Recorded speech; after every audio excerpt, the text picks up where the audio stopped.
rappelle qu'il m'a demandé de faire ce film-là quand j'étais en train de tourner le film Les Amis du Cœur de Michele Placido. Et il m'a pas même dit directement, il a dit, je me rappelle qu'il est venu me visiter sur le tournage de ce film-là. Il a dit à Michele Placido que je serai la première actrice de son prochain film. Et j'étais contente.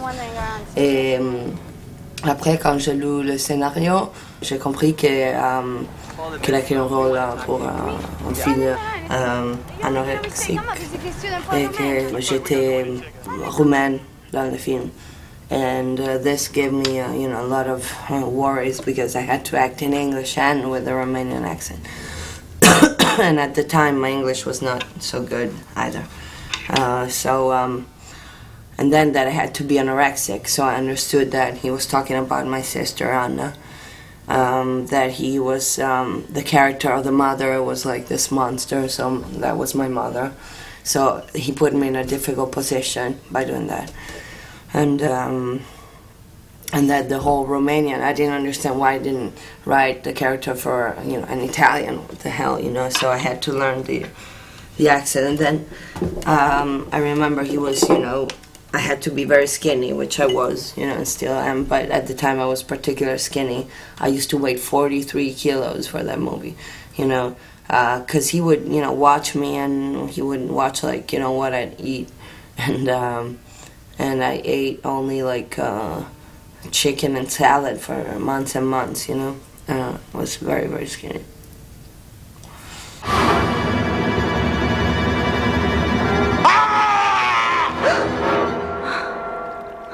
Je pense que j'ai étudié beaucoup les problèmes de l'anorexie et c'est une manipulation des autres et de toi-même, l'anorexie.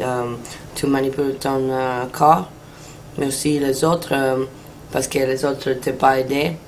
Mais c'est une façon d'avoir pouvoir sur les autres more than anyone your mother, because your mother is the one who fed you. And mothers are always obsessed, with feeding you all their lives because they give you milk, whatever. And so by taking that away, it's like, a rebellion against the mother. And usually the mother is over-present. And, anorexics are very aggressive with themselves, but they would never show their aggression to others. The act of eating is an aggressive act. So this is what they're trying to hide and they're trying to remain little girls all their lives. They don't want to grow.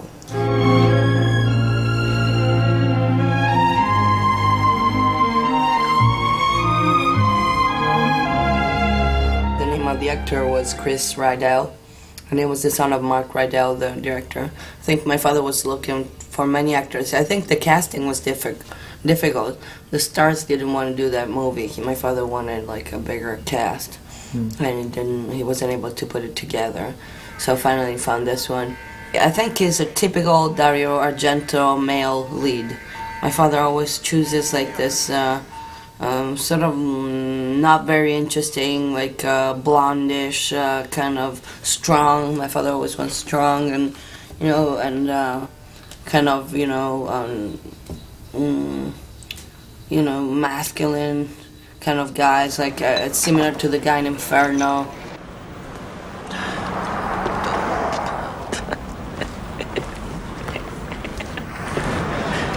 J'étais très enchantée et très curieuse de travailler avec lui.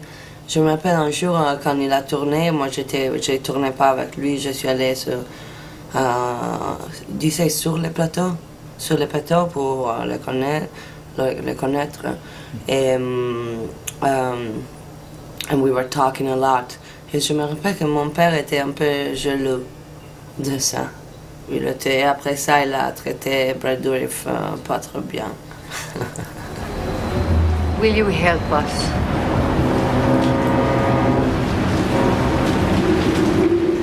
I remember Piper Laurie too.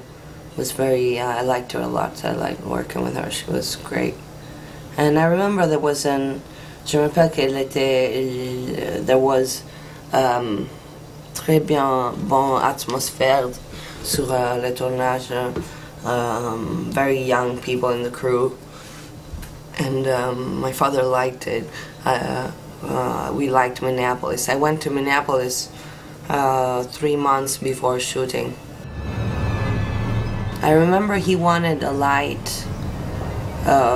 He thought that the light in Minneapolis was yellow, so he wanted a very yellow and orange light, even at night. And he wanted a lot of smoke, like every scene had all this smoke, because he thought that smoke would make, in rooms, you know, that he thought that with that he could get a light that would resemble like childhood, you know, how in childhood you observe the little particules dans la lumière, and that's why he wanted this light. And what was your question? I looked all over for you. I love you. The next movie was supposed to be also this Syndrome de Stendhal was supposed to be shot in America with Bridget Fonda, and he was living in LA for a long time to put that together, and then it sort of fell apart. So he decided to reset it in Florence and Rome, and to choose me. So I was a second choice. It wasn't written for me. In fact, you know, I was 19, I think, when I did the movie, and it was not so believable that I was, you know, a policewoman, 19 years old, you know, inspector, 19 years old. But who gives a fuck? It's a movie.